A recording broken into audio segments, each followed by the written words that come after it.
2 мая. Опять катаклизма. Печоре. Ужас просто какой-то.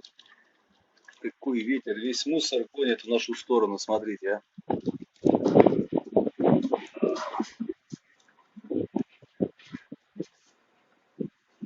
Это чтобы не расслаблялись, наверное, да? О, смотрите, сколько листьев вверх подняло.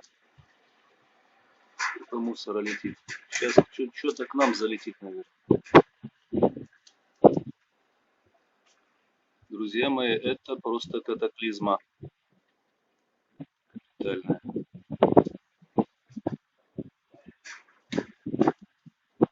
И не хочет заканчиваться. Еще сильнее становится, ага. Птицы в шоке. Не знают, куда лететь. То ли сесть на землю, то ли на крышу, то ли просто летать, чтобы не замерзнуть. Охо.